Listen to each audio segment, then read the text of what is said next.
sou Sérgio Bonfim, sou engenheiro civil, atuo na coordenação de regulação de água e esgoto da Agência Nacional de Águas e Saneamento Básico. Falaremos sobre a norma de referência número 8 de 2024, norma que foi aprovada e publicada em maio de 2024. Traremos essa apresentação da norma em duas etapas. A primeira, com 2 tópicos, 2 capítulos da norma, que são as disposições gerais e as diretrizes e critérios para atendimento. E a segunda parte, em 3 capítulos da norma, que são as diretrizes e metas de universalização, a comprovação da observância da norma e o anexo 1. A norma inicia apresentando o seu objeto. O objeto dessa norma está balizado no artigo 11b da Lei 11.445 de janeiro de 2007. A redação desse artigo foi dada pela Lei 14.026 de julho de 2020. E o que é o objeto dessa norma? Essa norma tem por objeto dispor dos aspectos a serem observados na elaboração de atos normativos pelas entidades reguladoras infranacionais ou pelo titular e na tomada de decisões para atingimento das metas de universalização, de abastecimento de água e esgotamento sanitário. A quem se destina essa norma? Quem deve aplicar essa norma? Quem deve aplicá-la são as entidades reguladoras infranacionais, as ERIs, os titulares dos serviços de abastecimento de água e esgotamento sanitário, e aos prestadores, os prestadores diretos, as autarquias, empresas do titular, também a prestação do serviço realizada por meio de contrato de programa, que foram assinados diretamente, sem licitação, e que estejam sob a vigência da Lei 11.107 de 2005.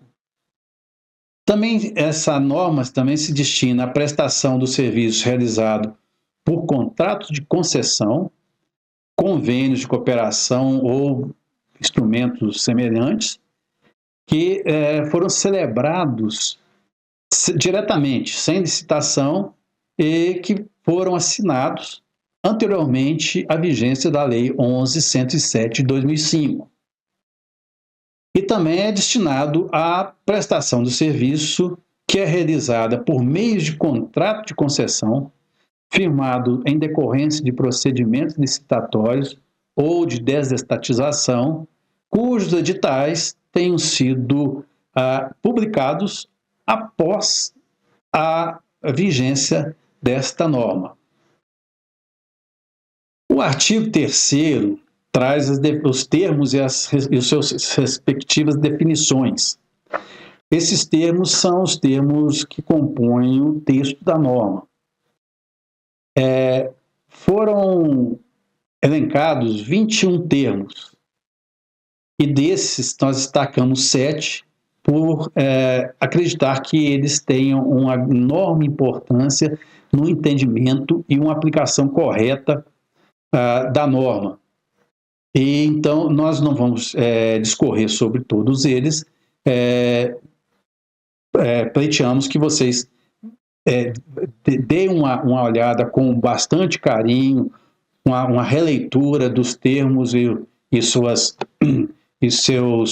definições, porque eles vão ajudar esse entendimento desses 7 termos, principalmente desses 7 termos, né, vão ajudar muito na execução dos trabalhos referente à NR8.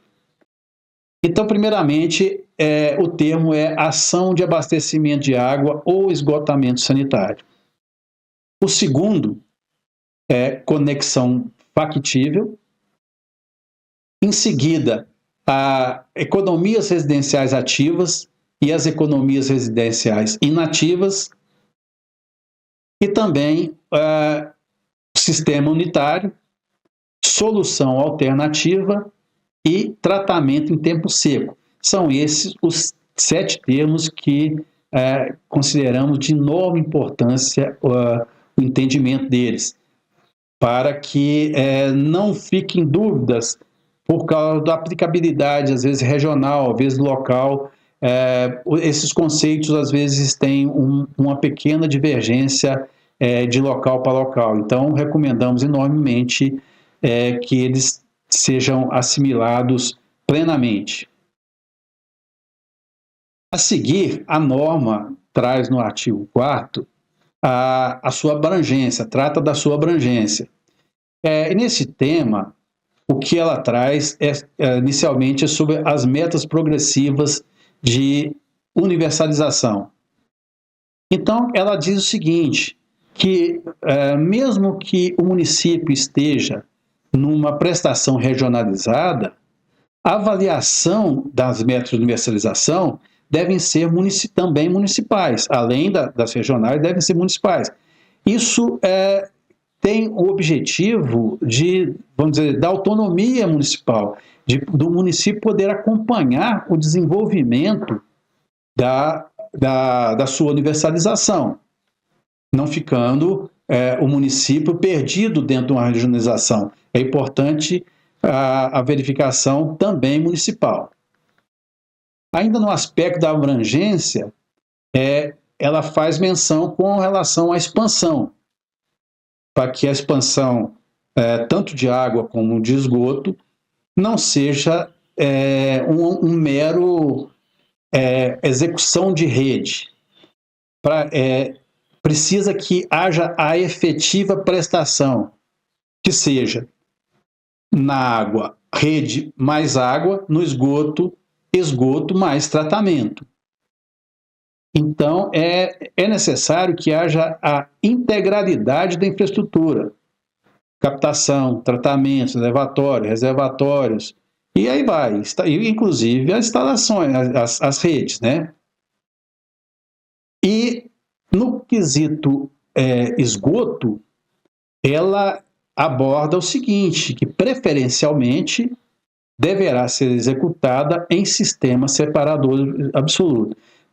Preferencialmente por quê? Porque essa norma é uma norma nacional e cada município tem uma característica própria, que aí a ERI é quem irá definir essa condição para expansão. Nessa abrangência, a norma também aborda a questão da potabilidade. A potabilidade deve ser verificada de acordo com os padrões do Ministério da Saúde. A norma não aborda a fundo a questão da potabilidade. Ela só ressalta que o responsável é o Ministério da Saúde e, portanto, os prestadores devem seguir os padrões do Ministério da Saúde para a potabilidade. De forma semelhante, no tratamento do esgoto, que o efluente do tratamento do esgoto deve atender os padrões estabelecidos pelos órgãos ambientais. Não é objeto dessa norma abordar também esse tema. Essa norma aborda eminentemente a universalização. Então, os padrões de potabilidade para a água devem ser estabelecidos são os estabelecidos pelo Ministério da Saúde, e dos efluentes, os padrões de lançamento são estabelecidos pelos órgãos ambientais. Nesse aspecto da abrangência, a norma também aborda a questão do sistema unitário, o sistema onde água pluvial e esgoto dividem a mesma tubulação. E o que ela estabelece é que esse sistema ele poderá ainda continuar de forma não definitiva, que ele não é considerado uma forma definitiva de universalização, porém, para o cômputo das metas de universalização, ele vai ser admitido, ele vai ser aceito, né? Então, só nesse aspecto. E com uma observância que também que as novas interligações elas podem ser feitas a esse sistema, mas para isto haverá necessidade de tomar providências com relação ao tratamento em tempo seco. O capítulo seguinte da norma trata da universalização. Nesse capítulo não existe uma novidade em relação à lei, porque a Lei 11.445 de 2007 ela já estabelece prazos e já conceitua a universalização, e a norma apenas reitera, né? Então, a norma traz que a universalização do acesso é a ampliação progressiva do acesso de todos os domicílios ocupados na totalidade dos seus serviços e atividades, tanto na infraestrutura como nas instalações operacionais. Um parênteses eu faço aqui para reforçar alguns termos desta definição. São os de domicílios ocupados, ou seja, o acesso de todos os domicílios ocupados, né? Isso é um ponto central no cálculo dos indicadores de universalização. E a questão da totalidade dos serviços e atividades, que é o que nós falamos antes. Uma expansão onde haja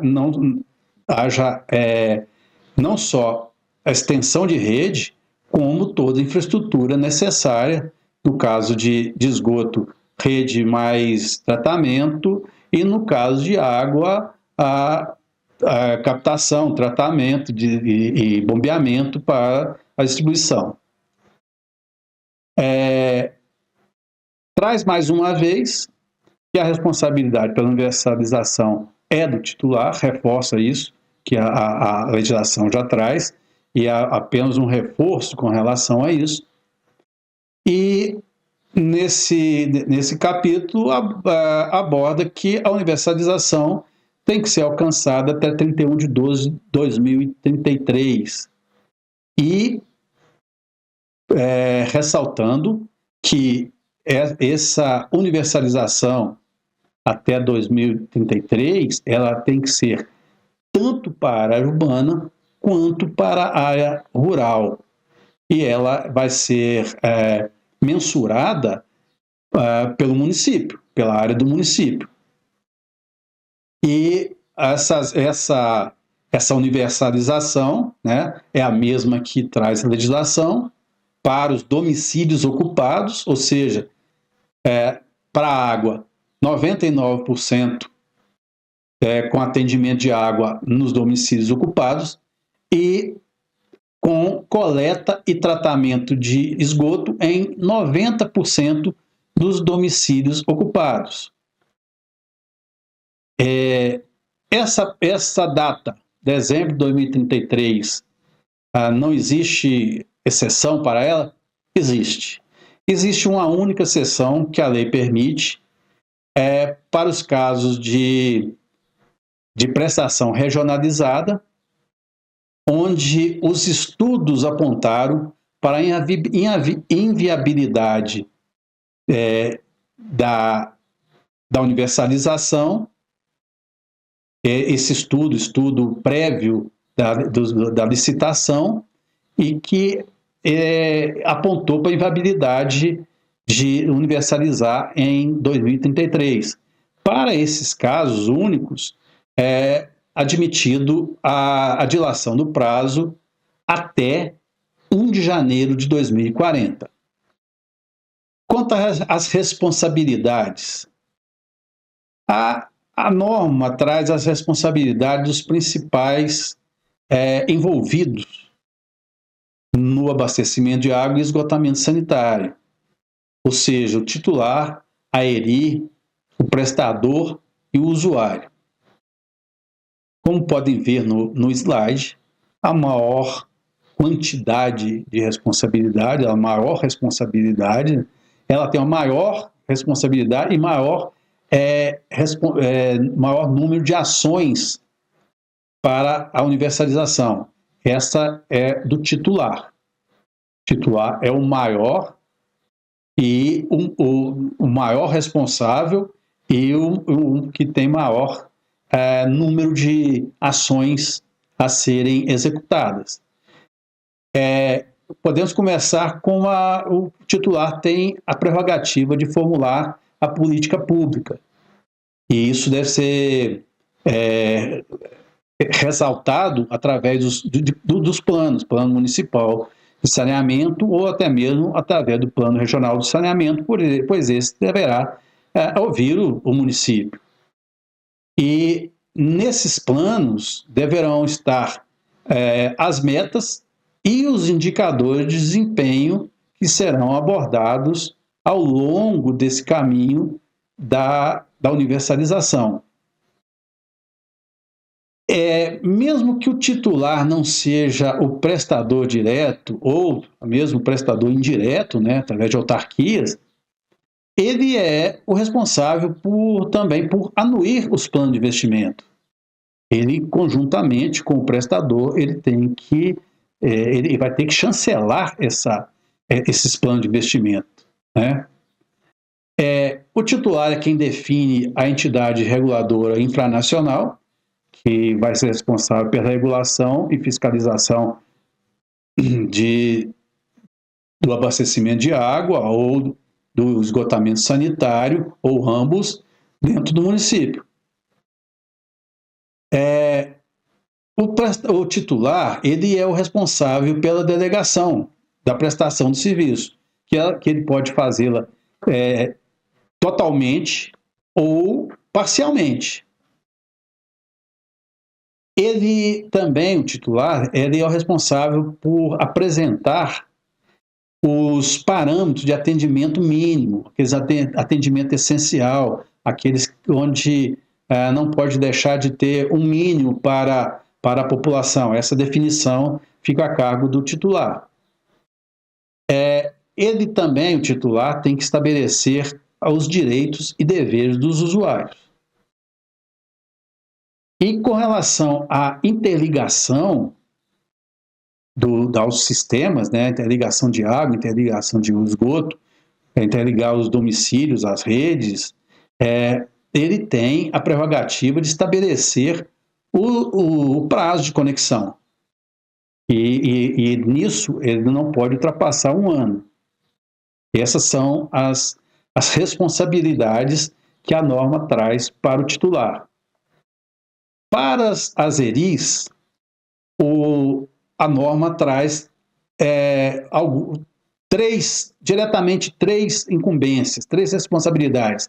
E uma delas deve ser feita em conjunto com o titular, que é o estabelecimento do prazo para conexão às redes, né, de água ou de esgoto. E, como já disse, esse prazo não pode ser superior a 1 ano. E uma vez estabelecido este prazo, a ERI é a responsável pela verificação do cumprimento desses prazos pelos proprietários, pelos ocupantes dos domicílios. E uma responsabilidade não menor também, eu acho que é uma das maiores que a ERI tem, é o verificar o cumprimento das condições da prestação de serviço e das metas dos contratos.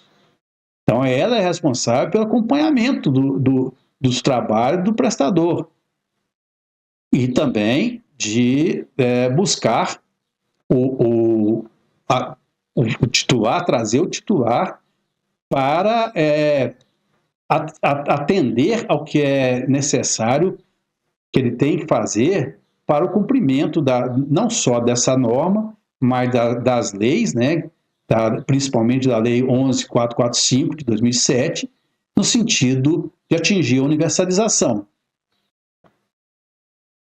E o prestador, o que cabe a ele? Bom, ao prestador, o básico, o inicial, é a disponibilidade da infraestrutura, de toda a infraestrutura necessária para atingimento das metas de universalização, que não seja simplesmente a execução de redes. Toda a infraestrutura necessária para uma efetiva prestação. O prestador, ele deverá também realizar os levantamentos das edificações que interligaram ou não as redes já executadas ou das expansões. E ele deve fazer essa verificação e repassar isso às ERIs e também ao titular. O prestador de serviço também é o responsável por fornecer as informações às ERIs para o acompanhamento das metas. Então, ele tem que coletar os dados e repassar os dados para as ERIs para que ela tome as devidas providências. E uma das responsabilidades, que uma das maiores também do prestador, é atender aos contratos e aos planos de saneamento básico. Então, contratos e planos de saneamento básico serão a espinha dorsal do trabalho do prestador. E quanto ao usuário? Bom, a responsabilidade do usuário é de solicitar a ligação. É lógico que ele tem que fazer todas as instalações internas do seu domicílio e, estando essas ligações internas aptas a receber a água ou a lançar o esgoto na rede, ele deverá providenciar a solicitação da ligação de água ou de esgoto. Ele também pode ser atendido com a solução alternativa, quando da ausência da disponibilidade. E mais para frente a gente vai falar dessa disponibilidade.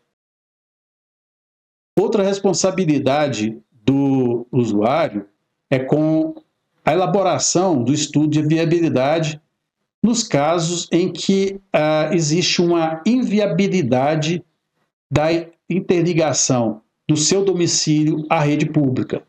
Cabe a ele a elaboração de um estudo, né, para, no caso dessa inviabilidade, e apresentar uma solução ao prestador.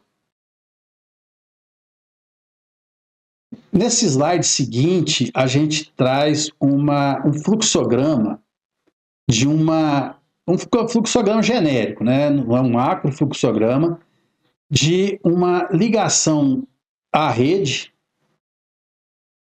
pública de água ou de esgoto.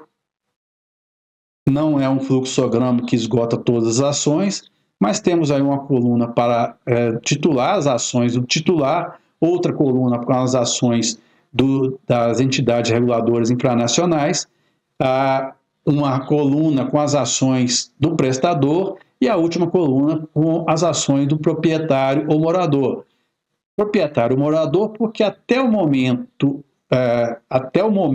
onde não existe a interligação, né, a ligação de água ou de esgoto, ele não é um usuário, ele é o proprietário do domicílio ou é o morador que precisa solicitar essa ligação para que ela, a partir do momento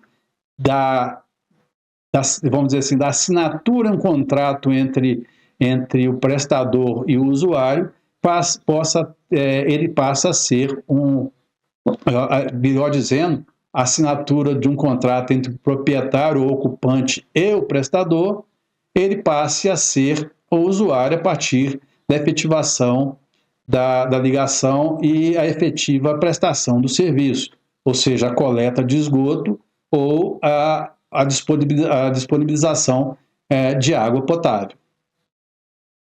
O artigo 18 da norma estabelece as diretrizes para o atendimento. Essas diretrizes tanto valem para o serviço público como para as ações de saneamento. elas têm uma prioridade, e essas prioridades são três as prioridades dessas diretrizes. A primeira é a prestação regionalizada, que deve-se, primeiramente, buscar a prestação regionalizada. Não sendo assim, ela deverá ter uma prestação concomitante, água e esgoto sendo prestado dentro do município. E a seguinte é que a implantação e ampliação ela tenha um foco inicial, foco primeiro, nas áreas de baixa renda. Isto uma questão social que precisa ser atendida com maior celeridade. Então, uma das prioridades, no caso da implantação ou da ampliação, as prioridades são as áreas de baixa renda. Outra diretriz com relação à expansão do atendimento é que a universalização também tem que atingir as áreas rurais.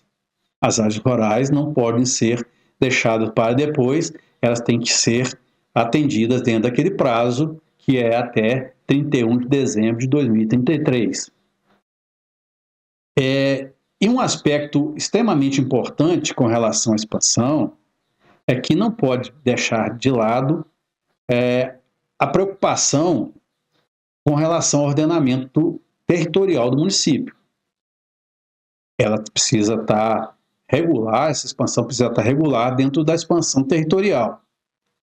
E ela precisa estar compatibilizada também com a drenagem, por exemplo, com outras ações, com outros trabalhos, com outras áreas impactantes do ordenamento territorial do município. E devem evitar totalmente as áreas de risco, quer sejam elas risco hidrológico, geológico, quais sejam eles, riscos que coloquem em perigo a vida humana. Em seguida, a norma trata dos tipos da prestação do serviço. E as admissibilidades dessa prestação valem tanto para o abastecimento de água quanto para o esgotamento sanitário. E, mais uma vez, reforçando que a prestação ela tem que ser concomitante, ela deve ser concomitante, mesmo que os prestadores sejam diferentes. Há de ter uma proximidade entre os prestadores para que eles consigam fazer essa prestação de uma forma organizada e concomitante. Também, um dos tipos da prestação é admitido que a solução alternativa, ela possa ser utilizada,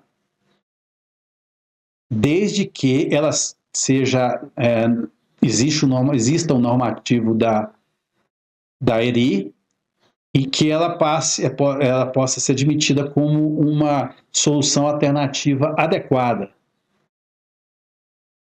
Mas isso quando não houver disponibilidade de rede pública. E aí, ressaltando aqui a questão da disponibilidade, que ela não é a existência ou a proximidade da rede. A disponibilidade é uma disponibilidade quando a rede é disponível, quando ela tem condições técnicas e econômicas de interligação. Não havendo condições técnicas e econômicas para interligação, ela é considerada indisponível. E, finalmente, ela pode ser a solução alternativa, ela, desde que adequada, né, ela pode ser oferecida como serviço público. Mas, para isso, o prestador é o responsável por toda a cadeia. Ela é para a operação, pela manutenção, pela limpeza, todos os processos, pela caracterização do efluente, pelos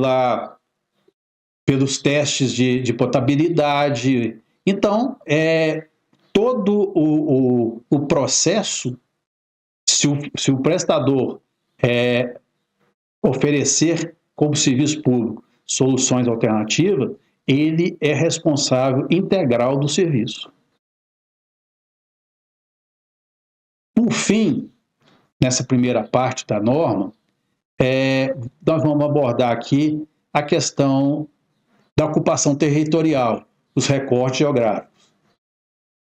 Espera-se que possa ter planos diretor e planos municipal de saneamento que definam claramente os ambientes urbanos e o ambiente rural. Não existindo esse ordenamento, é possível utilizar para os recortes geográficos os setores censitários, as classificações dos setores censitários do IBGE. Hoje o IBGE apresenta uma classificação dos setores censitários em cada município brasileiro, né, uma distribuição atualizada, e isto pode ser usado, sim, para os recortes, para a definição dos recortes municipais, na ausência de uma legislação do titular. Bom, com isso a gente termina aqui a primeira parte desse nosso estudo sobre a norma de referência número 8. Agradeço a todos vocês e aguardo vocês para a segunda parte e nos colocamos à disposição. Muito obrigado a todos.